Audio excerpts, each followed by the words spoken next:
আসসালামু আলাইকুম। সবাই কেমন আছেন? আমরা ভালো আছি আলহামদুলিল্লাহ। সবাইকে শুভ দুপুর। আজকে দুপুরে বাঙালির একবারে সাধারণ খাবার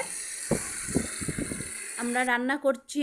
আজকে অনেক ব্যস্ত, এই জন্য ঝটপট আলু, টমেটো আর মাছ দিয়ে রান্না করছি। আর এই খাবারটা খুবই সুস্বাদু এবং টেস্টি। এই জন্য আপনাদের সাথে ভিডিওটা শেয়ার করছি। এই যে কষানো হয়ে গেছে, এবার ঝোল অ্যাড করে দিয়েছি। দিয়ে এই যে ধনিয়ার পাতা দিয়ে দিচ্ছি। আর এখন ধনিয়ার পাতার সিজন, আমরা সব সময় ধনিয়ার পাতা পছন্দ করি আর দিয়ে থাকি। কেউ যদি পছন্দ না করেন স্কিপ করতে পারেন। এই রান্নাটা এত দারুণ হয়েছে। এই যে প্রায় রান্না রেডি। এবার মাছগুলো দিয়ে দেবো সাজিয়ে, ভেজে রাখা, আগের থেকে ভেজে রেখেছিলাম মাছগুলো, এখন দিয়ে দিচ্ছি। সাজিয়ে দিয়ে একটু পরে রেডি হয়ে যাবে আমাদের খাবার।